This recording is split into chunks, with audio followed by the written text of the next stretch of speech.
Messieurs, dames, il est 17h30. T'es encore à l'heure italienne, toi?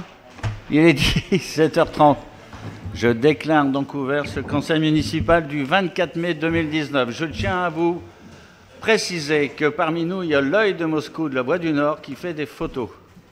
Je lui ai donné l'autorisation. Maintenant, si vous ne voulez pas être sur la photo, c'est foutu, parce que de toute façon, c'est filmé. Alors, bon, fait le photo, il vient de s'asseoir. Bien, donc ceci est filmé. J'en profite pour vous rappeler, messieurs, un peu de discipline, s'il vous plaît. J'en profite pour vous rappeler que ce soir, c'est la fête des voisins. Et il y a aussi des manifestations demain, après-demain et tout ça. Donc, dès la fin du conseil municipal, on va aller rencontrer, fête des voisins dans nos quartiers. 8 ou 6, mais il y a des doublons, voilà, 6. 6 ce soir. Donc, voilà, pour une fois, c'est une réussite parce qu'il y a un temps excellent. Bien, mes chers collègues, je voudrais tout d'abord, malheureusement, et je sais que vous étiez nombreux à avoir assisté à cet enterrement qui nous a marqué, ainsi que l'ensemble du personnel, c'est le décès du petit bébé, on va dire qu'il est mort-né, du petit Tao, qui est le fils de notre ami Hervé Stoups, qui travaille aux ateliers municipaux. Et ensuite, ainsi va la vie, je souhaiterais également présenter mes félicitations pour le mariage de Cathy Saint-Guilain avec Jérôme Maman. C'est très difficile à dire, je leur souhaite plein de vœux de bonheur et qui se reproduisent au plus vite pour augmenter le nombre d'habitants de Vieux-Condé. Désignation d'un secrétaire de séance. Je voulais nommer DJ Simon parce que hier c'était la Saint-DJ. Mais aujourd'hui, ce n'est plus la Saint-Didier. Et comme les fêtes du 7 juillet approchent à grands pas, on va désigner M. Bernard Liégeois, avec un J comme joie. Voilà, Bernard. Donc, y a-t-il d'autres propositions? Il n'y en a pas. Donc, à l'unanimité, tu nous offriras le verre de l'amitié. Madame Wathelet, je vous demanderai de bien vouloir procéder à l'appel et constater qu'on a le quorum physique. Monsieur Guy Bustin. Présent. Madame Caroline Di Cristina. Présente. Monsieur David Bustin. Présent. Madame Fabienne Delcourt. Absente. Procuration à Madame Caroline Di Cristina. Madame Louisette Maximovic. Présente. Monsieur Didier Simon. Présent. Bonne fête. Monsieur Jean-François Smith. Présent. Monsieur Serge Forte. Présent. Monsieur Joël Sider. Présent. Monsieur Bernard Liégeois. Présent. Monsieur Tadej Maximovic. Présent. Monsieur Richard Zimaniac. Présent. Monsieur Jean-Luc Houbard. Présent. Monsieur Hervé Tourbet. Présent. Monsieur Éric Philomètre. Absent. Procuration à Monsieur Didier Simon. Madame Isabelle Kowalski. Absente. Procuration à Madame Louisette Maximovic. Madame Ghislaine Salingue. Présente. Madame Adeline Ludwig. Présente. Madame Émilie Tourbet. Présente. Madame Laura Cuessien. Absente. Procuration à Monsieur David Bustin. Madame Martine Cherkefos. Absente. Procuration à Monsieur Serge Forte. Monsieur Joël Lemoine. Monsieur Jean-Luc Abrica. Madame Myriam Machuel. Absente. Procuration à Monsieur Jean-François Smith. Madame Marie-Claude Piquet. Absente. Procuration à Monsieur Joël Sider. Le quorum est atteint, Monsieur le maire. Merci. Pardon, excusez-moi, j'avais oublié d'appuyer sur le bouton. Merci, Sylviane. L'ordre du jour est pas très copieux, plutôt axé sur des problèmes financiers, avec le plat de consistance, c'est le transfert du bâtiment LFR au CCAS. Ce matin, nous avions à 9h une réunion au CCAS, comme je l'ai expliqué dans un message que je vous ai envoyé, pour faire le transfert. Il faut que ce transfert soit concomitant, c'est-à-dire ce matin CCAS, après-midi conseil municipal, et puis dès qu'on a terminé, Madame Wathelet se fera un plaisir de faxer, de scanner, il faut moderniser quand même, scanner ça en sous-préf de façon que ça passe au plus vite. Voilà, donc on y reviendra tout à l'heure. Alors, point numéro 1, l'ordre du jour. Adoption du compte-rendu, vous l'avez eu en pièce jointe de cette convocation. Y a-t-il des observations? Eh bien, s'il n'y a pas d'observation, on va passer au vote. Abstention, avis contraire. Je vous remercie. Comptabilité, finances. Monsieur le maire, qui est adjoint aux finances. Merci, monsieur le maire, de me passer la parole. Approbation du compte de gestion 2018 du receveur municipal pour le budget principal. Alors, je vous rappelle qu'en réalité, c'est un bien gros mot, le compte de gestion. C'est un état de rapprochement entre nos services comptables, sous la direction de Christiane et Anne Wathelet, qui fait un état de rapprochement avec monsieur Savary, receveur-percepteur de la ville de Condé. Il est bien évident qu'on n'a pas le droit d'avoir de différence avec lui. Et, excellente nouvelle, le compte de gestion, il a confirmé les chiffres qu'il y avait entre le comptable public et les chiffres de la collectivité. Donc, aucune observation, mais la loi est ainsi faite. Nous devons voter sur cette constatation. Vous avez eu les documents en temps et en heure, et la commission, comme d'habitude, s'est réunie pour aborder ce sujet. Y a-t-il des observations? S'il n'y a pas d'observation, on va passer au vote. Avis contraire. Contre. C'est pareil que les avis contraires. Abstention. Je vous remercie. Donc, le compte est accepté. Approbation du compte de gestion pour un budget annexe qu'on traîne le lotissement Boucau. Donc là, c'est la même chose que pour le budget principal. État de rapprochement entre les deux comptes, de manière à vérifier si ceux-ci sont concordants. Bonne nouvelle, ils le sont. Donc, je vous demanderai, pareil, de vous exprimer en votant. Y a-t-il des abstentions, des avis contraires? Je vous remercie pour cette approbation.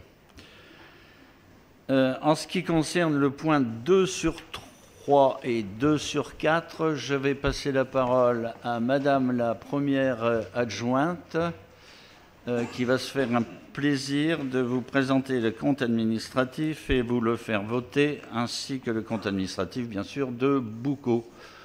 Voilà, donc je vais sortir et je ne vais pas vous écouter.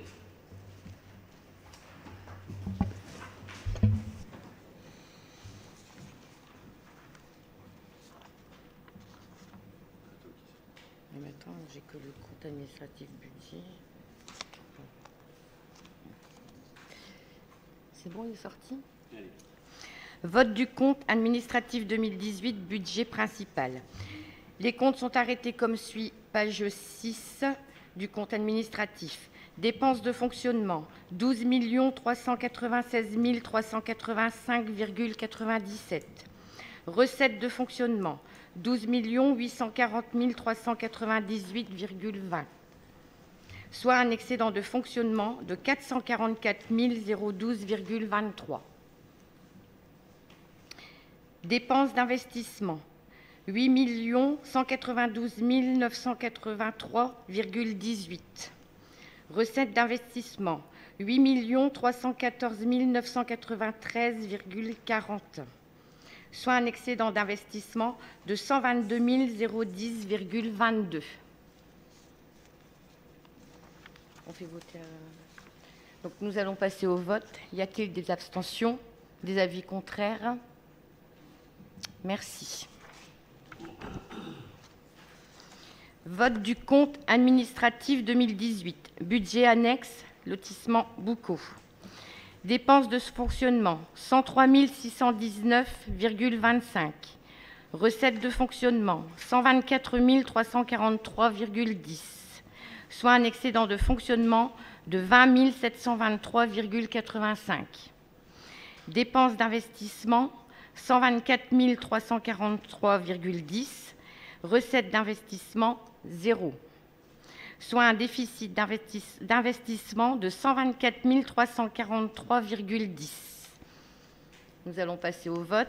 Y a-t-il des abstentions? Des avis contraires? Merci. Monsieur le maire peut revenir.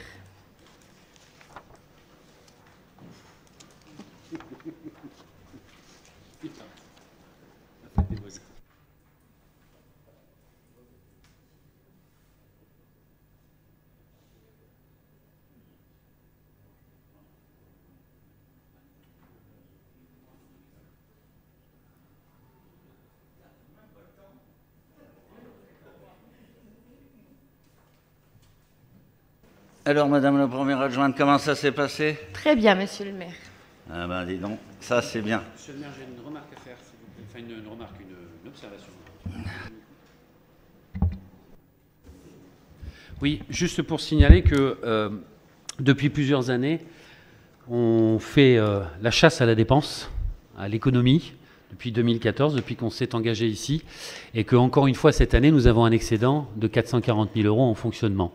Et je tiens à le signaler parce que autant l'investissement est important, mais on ne peut pas faire d'investissement sans dégager du fonctionnement. Je sais que ça peut paraître un peu technique, mais concrètement, c'est mettre de l'argent de côté qui nous permet demain de faire nos projets, nos programmations, notre rénovation urbaine, tout ce qu'on souhaite engager. Donc je voudrais quand même appuyer sur ce point. Encore une fois, je répète, encore une fois cette année, nous avons encore mis de côté, on va le dire comme ça, pour être très concret, un peu plus de 440 000, 444 000, d'après ce que j'ai lu et entendu, de budget de fonctionnement. Et c'est quand même très important sur un budget comme le nôtre, ça méritait de le signaler. Merci, monsieur l'adjoint aux travaux. Tout ceci pour dire que c'est grâce à l'adjoint aux finances.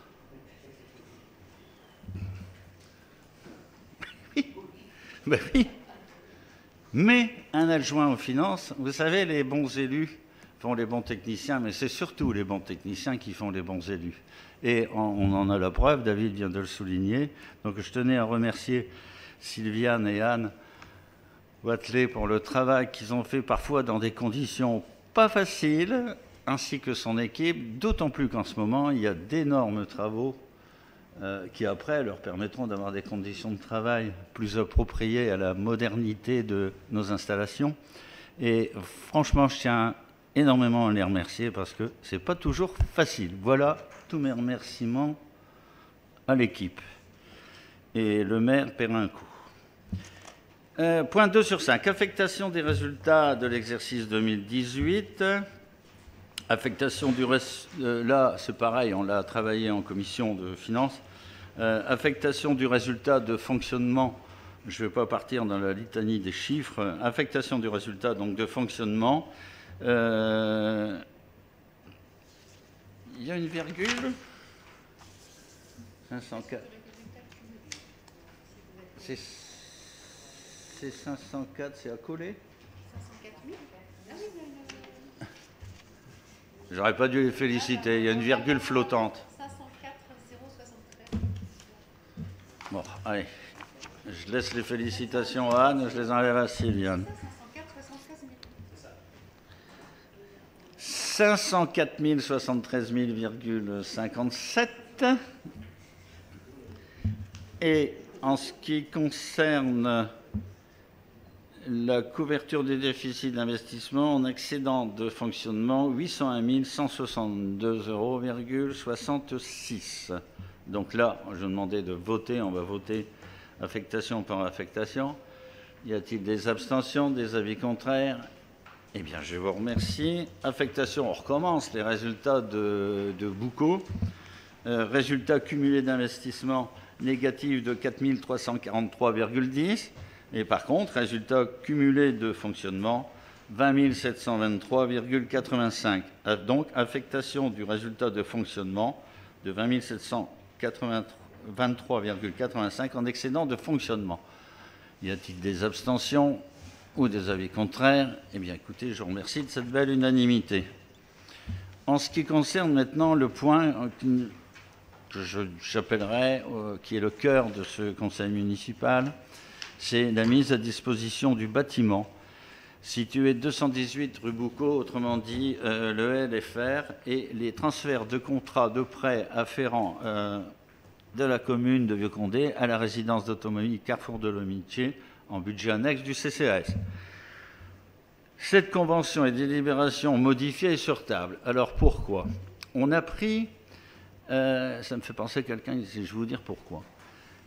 Convention et délibération modifiée sur table. Effectivement, avec l'ensemble des collaborateurs et techniciens, nous avons décidé qu'à chaque étape du travail de cette convention, pour éviter de se faire retoquer, parce que c'est une somme quand même importante de 5 millions d'euros, et il faut qu'elle soit concomitante entre le CCAS et la ville pour que ce soir, ça soit scanné aux différents partenaires.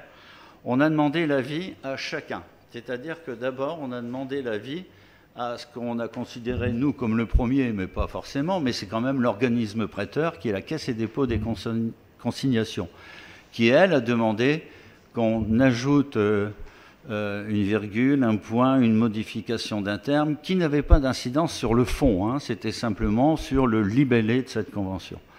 Ensuite, fort de ça, nous l'avons soumis à la sous-préfecture, au contrôle de légalité, hein, parce que c'est son job, ça, le contrôle de légalité, et ils ont eux aussi émis un avis qui allait dans le sens de la Caisse et dépôt pour changer un mot, une phrase, une affectation. Et ensuite, comme il se doit, nous l'avons transmis aussi à M. Savary, qui, lui, n'a pas émis, sauf erreur de ma part, non. Si, il a émis un. Il a remis le terme affectation. Hein, il a ajouté le terme affectation. C'est tout con, mais je vais vous expliquer pourquoi. Parce que d'un côté, on a de l'argent qu'on veut transférer d'un autre côté. Mais quand on doit transférer d'un côté et de l'autre, il faut transférer dans la même, je dirais, dans la même ligne, dans la même case. Donc là, comme on a trouvé une case affectation pour recevoir les fonds, il fallait les sortir par une case affectation CCAS. Voilà l'objet de cette modification de convention. Donc, l'avantage de ce transfert, en dehors qu'il est logique que le CCAS continue à faire l'exploitation de ce magnifique bâtiment, exploitation ou gestion, l'avantage, c'est que nous ne sommes pas, je dirais entre guillemets, pollués par cette somme qui en réalité, cet emprunt qui en réalité est fait pour le compte, je dirais, du CCAS, ça ne vient pas polluer notre CAF. CAF qui ne veut pas dire caisse de location, mais qui veut dire capacité d'autofinancement. C'est comme si vous achetiez une habitation, vous allez voir votre banquier, il vous dit que vous êtes déjà endetté. Si vous êtes endetté de plus de 30%, vous ne l'avez pas. Ce qui fait qu'en retirant, à juste titre, hein, cette pesée de l'emprunt sur notre budget, nous avons effectivement diminué notre capacité d'autofinancement. Nous étions à combien? Nous sommes aujourd'hui à 5 années. Là, nous sommes à 5.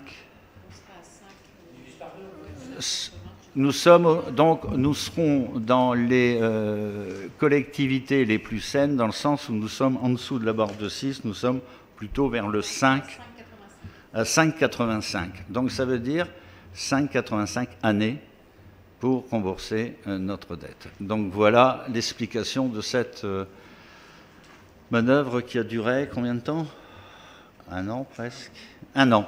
1 an de travail, l'air de rien, comme ça, 1 an de travail, avec des interventions au plus haut niveau. Et je tiens à remercier ici l'intervention de Valérie Létard, vice-présidente du Sénat, qui nous a véritablement apporté son soutien et surtout ses connaissances. Voilà ce que je voulais vous dire. Vous l'avez sur table, on en a déjà répété plusieurs fois ce qu'on essayait de faire. Et aujourd'hui, c'est ce qu'on a, une fois de plus, réussi à faire. Parfois, les promesses sont tenues.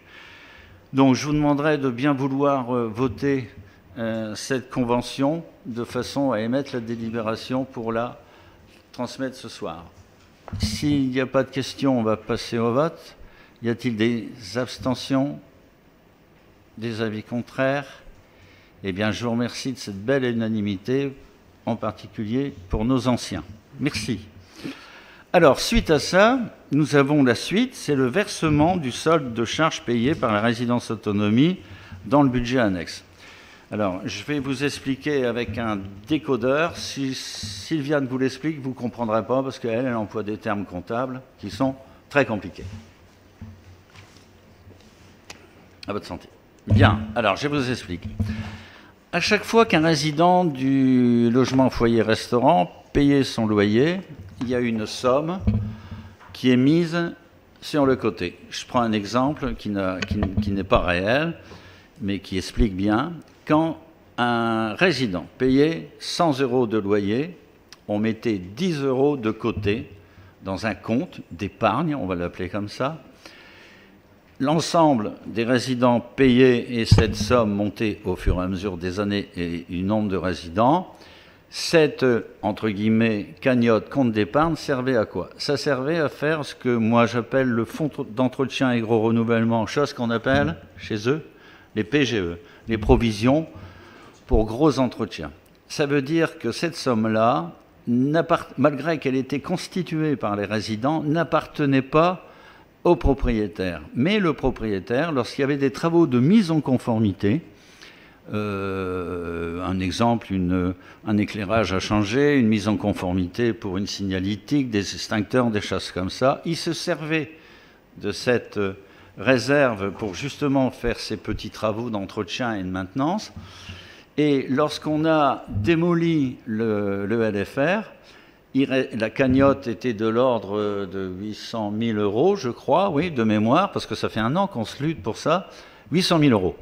Sur ces 800 000 €, vous avez vu au milieu du logement foyer-restaurant, donc la résidence d'autonomie, au milieu, il y a le LCR, j'appelle ça le local commun résidentiel, c'est-à-dire où tout le monde prend ses repas, qui est resté ancienne construction. Mais il a fallu le mettre en conformité pour que les nouvelles constructions viennent s'appuyer dessus.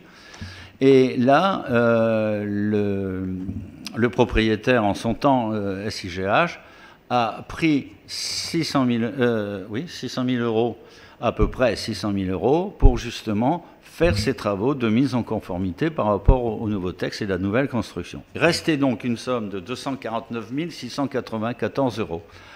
En réalité, cette somme ne nous appartient pas, ville. Elle n'appartient pas à la ville. Elle appartient aux résidents locataires du CCAS qui ont mis de côté cette cagnotte. Donc, comme c'est nous qui avons fait valoir notre droit de préemption, de façon à récupérer ce bâtiment, le mettre en notre exploitation, c'est donc la ville qui a touché cette somme. Et donc, nous nous devons de la rendre à qui cette somme appartient, c'est-à-dire au CCAS. C'est pour ça que je vous demanderai de bien vouloir voter le remboursement, le versement de ce solde qui reste de cette cagnotte SICH au profit du CCAS. Ce matin, le CCAS, forcément, l'a accepté, je dirais même avec joie. Et nous allons donc aujourd'hui voter pour mettre en conformité cette somme. J'espère avoir été clair dans mon explication, parce que Sylviane, une fois de plus, c'était incompréhensible déjà ce matin. Enfin. Donc, y a-t-il des abstentions, des avis contraires? Eh bien, je vous remercie. Madame Christelle Cheminel, directrice du CCAS, ne manquera pas de nous inviter prochainement. Je crois que c'est le 21 juin, notez l'inauguration officielle de ce merveilleux bâtiment. Bien, ceci étant dit, nous allons passer donc à encore une décision modificative qui est l'ajustement des dotations au montant et au transfert, au bâtiment et au transfert pour la mise à disposition. En réalité, il n'y a rien de modifié, c'est simplement des explications complémentaires qui vous sont mises par écrit de façon à mieux appréhender ce qu'on a déjà discuté ensemble. En résumé, ça concerne l'investissement négatif de 85 600 et en fonctionnement 13 600. Donc c'est simplement l'ajustation aux dotations pour la mise à disposition et les transferts de prêts. Y a-t-il des abstentions, des avis contraires? Je vous remercie, je vous prie de m'excuser, mais encore des chiffres, mais il n'y en a plus pour longtemps, croyez-moi. Point 2.10. Souscription de l'emprunt auprès de la Caisse et Dépôts pour l'école Georges, de mon ami Georges Germay, ancien adjoint de la ville de Vieux-Condé, qui m'a d'ailleurs marié, plus connu sous le nom de École du Monde Perouet. Voilà.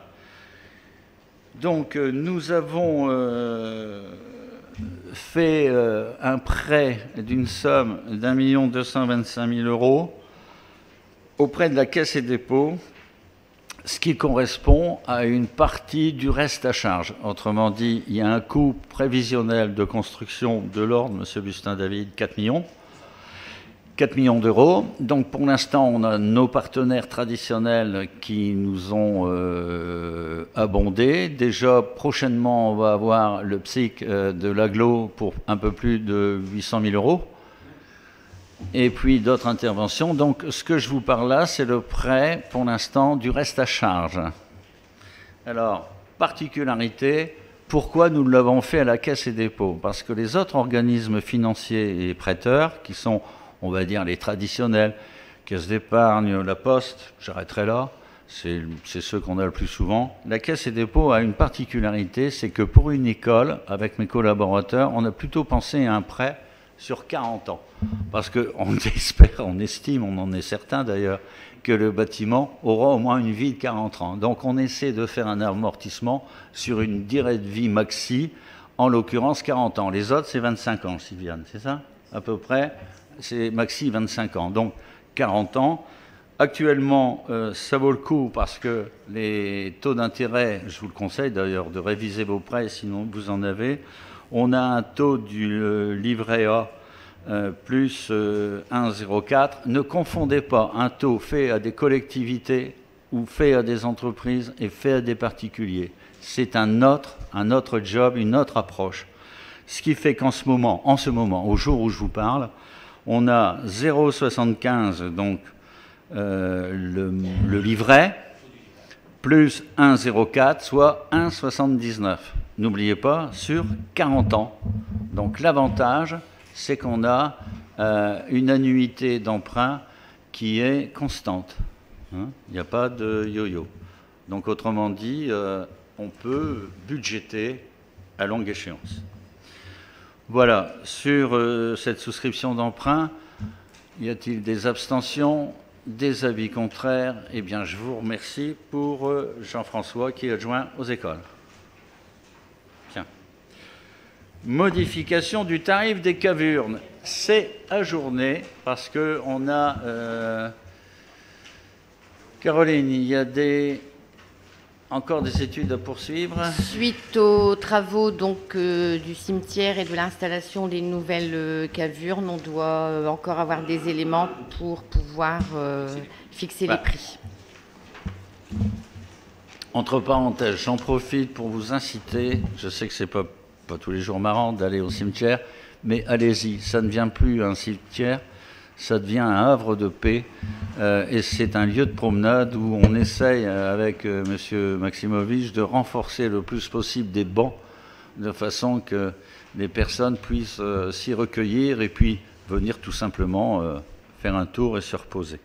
Je vous conseille d'y aller et c'est pas fini parce que l'entrée rue Anatole France se fera vraisemblablement courant 2020. Voilà. Bien. Je vous remercie pour le pavé financier parce que c'était véritablement quelque chose de très important pour le futur de Vieux-Condé. Bien, je vais passer maintenant la parole pour les ressources humaines à Madame Di Cristina, première adjointe, et au personnel. Alors, ressources humaines, point 3.1, modification du tableau des effectifs de la filière technique au 1er juin 2019. Donc, une précision concernant donc, les points 3.1 à 3.4. Donc, les emplois de la commune sont créés par le conseil municipal qui précise dans sa décision le grade et la durée de travail.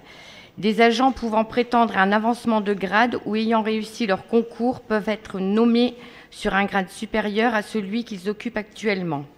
Pour ce faire, il convient de créer les postes correspondant au 1er juin 2019 Une fois la nomination effective, une délibération sera soumise au Conseil afin de procéder à la suppression des anciens postes. Nous devons faire en plusieurs étapes.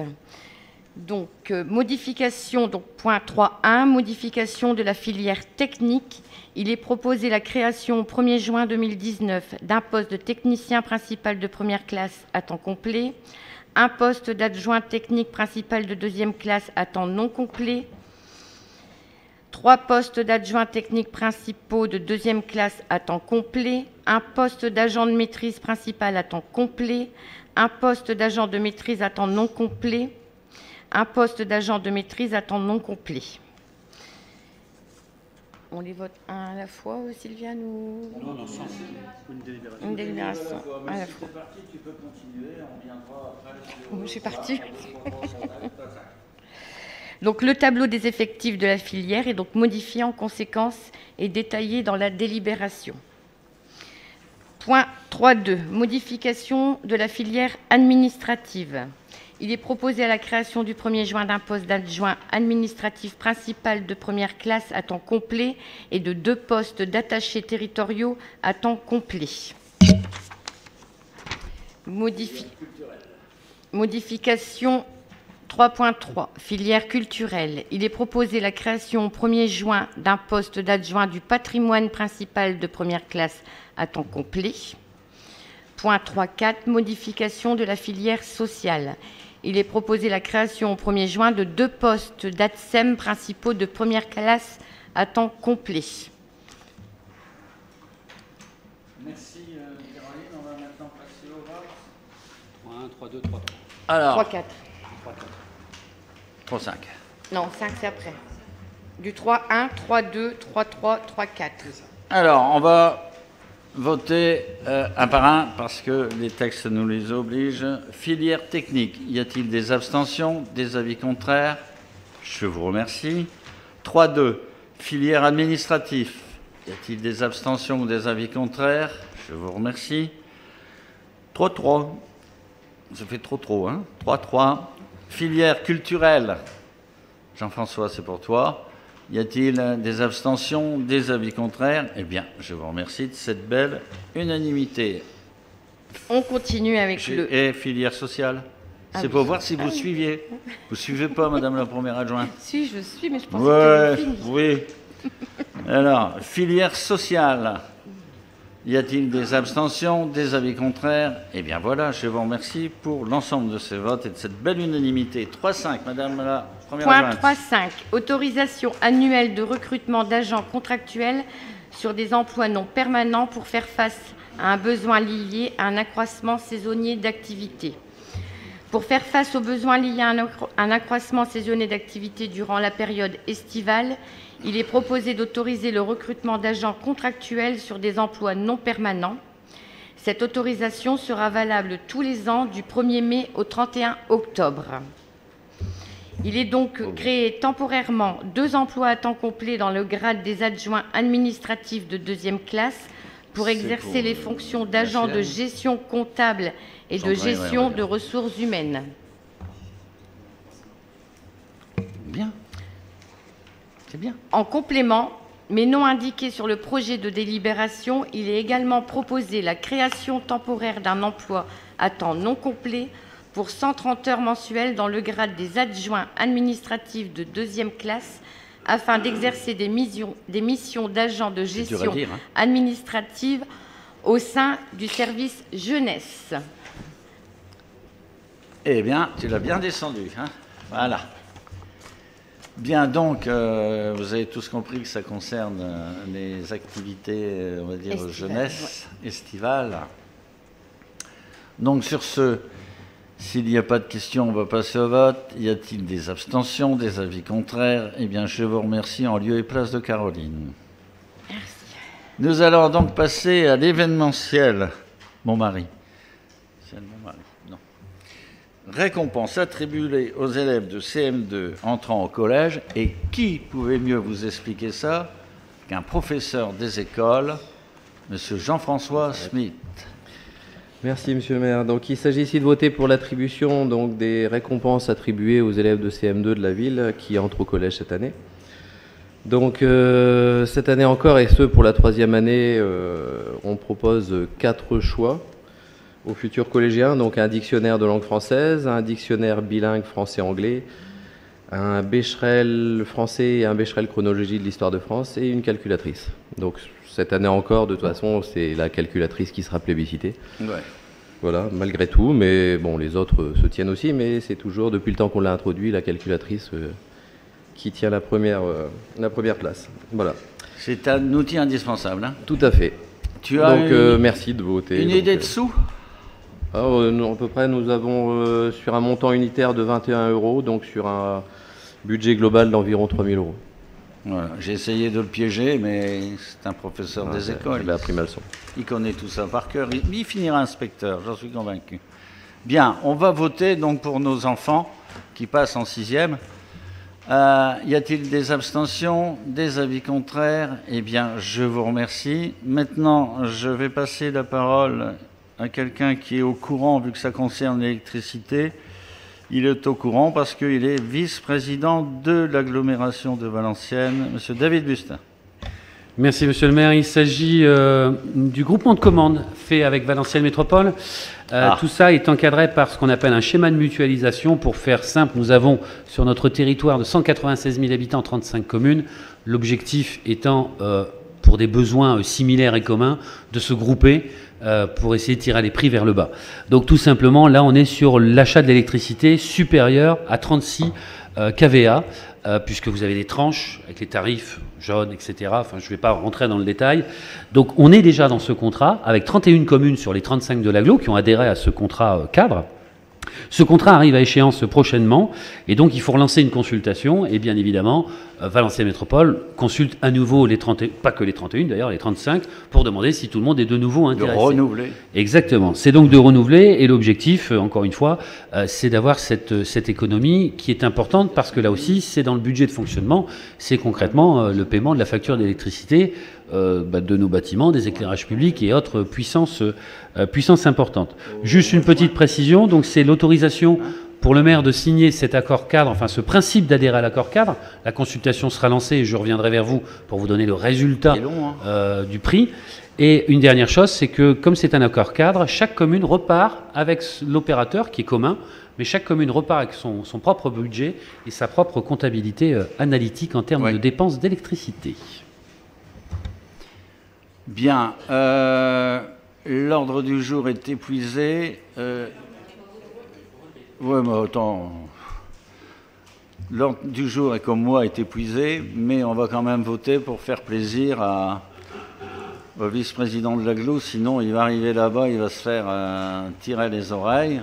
Donc, pour ceux qui sont bien au courant maintenant, y a-t-il des abstentions?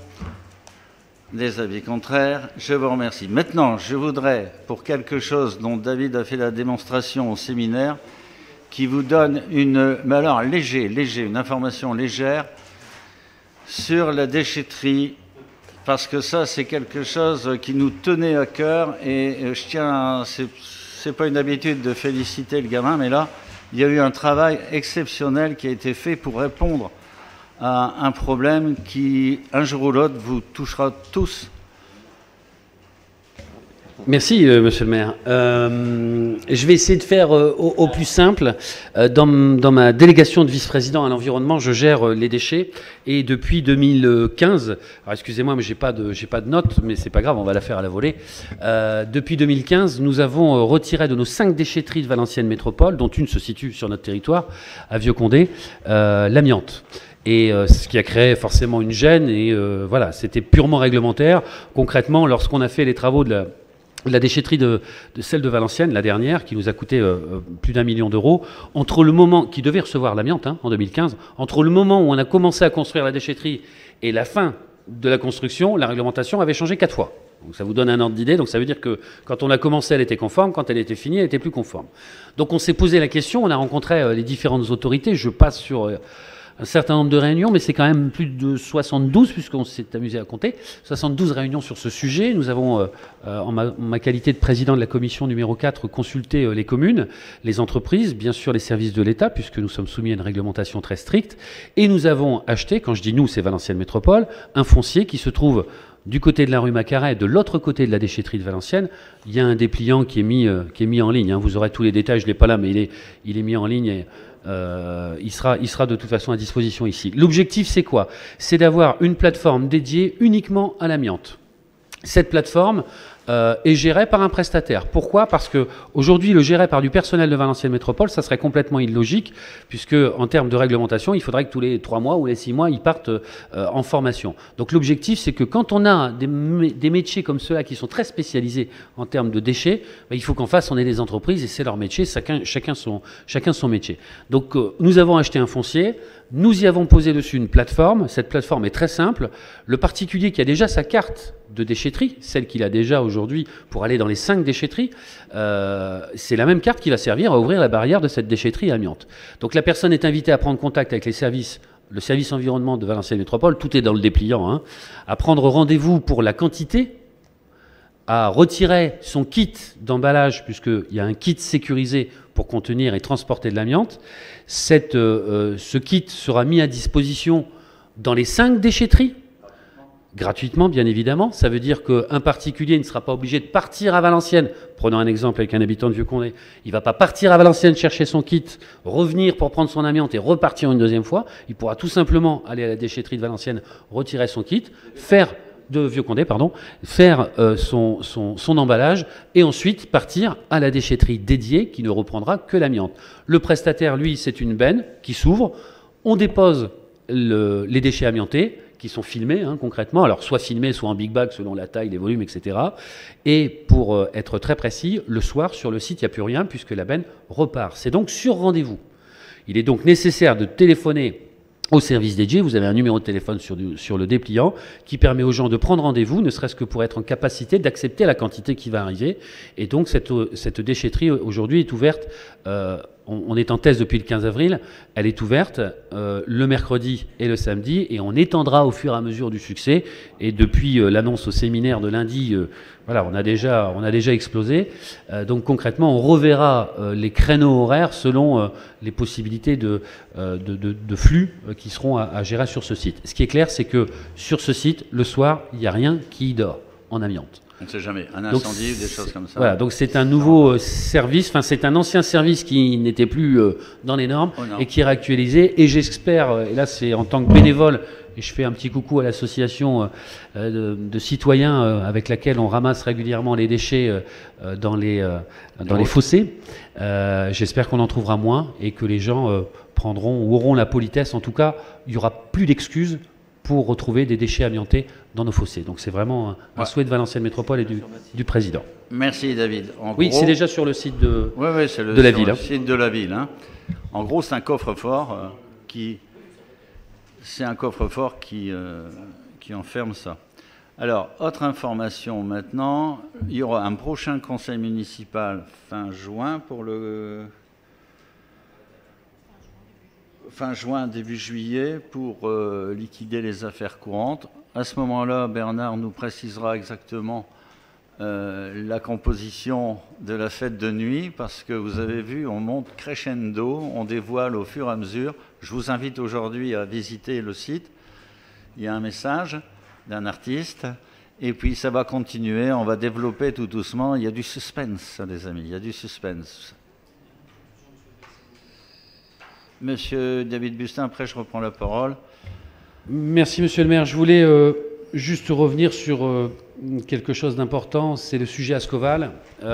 En janvier, on avait eu la chance de remettre un trophée aux gens d'Ascoval qui étaient venus à nos voeux, et faire la fête, qui était fait par notre service ferronnerie, qui est un service d'insertion. J'insiste parce que je crois que nous sommes plus je crois qu'on est la dernière commune à avoir ce service ferronnerie, et j'y tiens énormément parce que c'est un service qui permet d'insérer les gens et qui font un travail de qualité. Mais je voulais voilà, je ne vais pas revenir sur le débat, sur le Brexit, sur British Steel, sur tout ce qui s'est passé, sur le yo-yo, comme on l'appelle. Moi, j'appelle pas ça un yo-yo. Derrière tout ça, il y a des hommes, des femmes, des enfants. Je pense surtout à eux.